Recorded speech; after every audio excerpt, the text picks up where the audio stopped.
नमस्कार सभी को। आज हम एक नए प्रश्न के साथ आपके सामने आए हैं। ये प्रश्न हमारे लिए एग्जाम में चुनौती बन जाता है। इस क्वेश्चन को हम अच्छे से आज डील करना सीखते हैं। क्वेश्चन बड़ा साधारण है पर पेपर में बड़ा तंग करता है। एक क्वेश्चन आ गया कि किस विकल्प में निजवाचक सर्वनाम है। एक क्वेश्चन हमारे सामने आ रहा है, आपकी स्क्रीन पे है, आप देख पा रहे होंगे कि यहाँ किस विकल्प में निजवाचक सर्वनाम है। पहले चार कथन दिए गए हैं। मैं खुद चला गया था, इस मैं को थोड़ा ठीक कर लेंगे। राम खुद चला गया था, वह खुद चला गया था, आप खुद चले गए थे।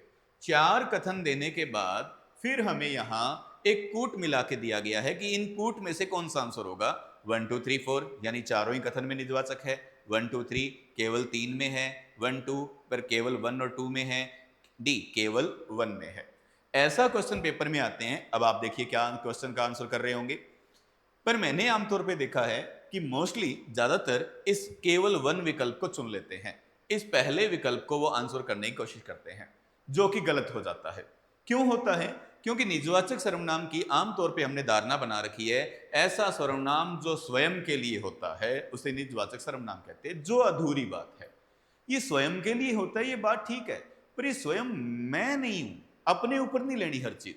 यहां स्वयं का मतलब है पंक्ति जिसके बारे में है, यानी जो वहां पंक्ति में जो आया हुआ है उसके स्वयं को रिप्रेजेंट जो करता है, उसके निजत्व को जो प्रकट करता है, वो निजवाचक सर्वनाम कहलाता है। यानी पंक्ति जिसके बारे में है उसके बारे में जो बात है तो बनेगा। जैसे देखो, ये मैं के बारे में पंक्ति है और ये खुद शब्द इस मैं के लिए आया हुआ है।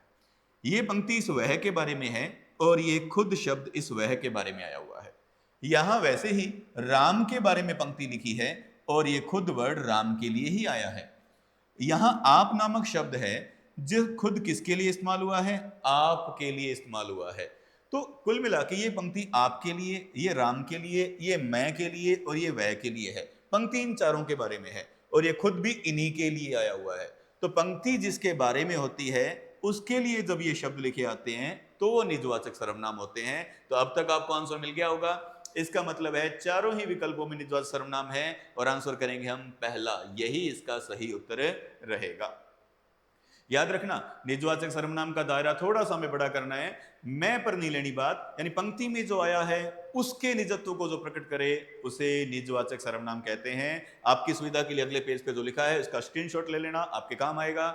ऐसे सर्वनाम शब्द जो कर्ता के निजत्व को प्रकट करते हैं, खुद के, मेरे नहीं, कर्ता के। उस वाक्य में जो कर्ता आया हुआ है मतलब जिसके बारे में बात की गई है उसके निजत्व को जो प्रकट करते हैं, ऐसों को फिर निजवाचक सर्वनाम कहा जाता है।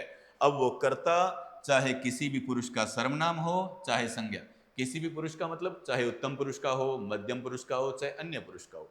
उत्तम पुरुष यानी मैं, अगर मैं होगा तो भी बना लेगा, आप होगा मध्यम पुरुष का तो भी बना लेगा, वह होगा अन्य पुरुष का तो भी बना लेगा। चाहे संज्ञा राम नामक, श्याम नामक, राहुल नामक कोई संज्ञा हो तो भी जरूर वो बन जाएगा। और अगली बात सबसे महत्वपूर्ण, आप इन शब्दों पे गौर करें। ये पेपर में सबसे इंपॉर्टेंट बात यही लेके जानी है। आप इन शब्दों पे गौर करें।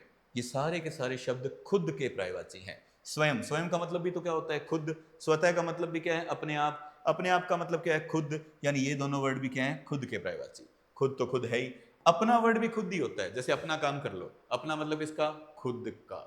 तो ये सारे शब्द आप देखेंगे, ये सारे के सारे खुद के पर्यायवाची हैं।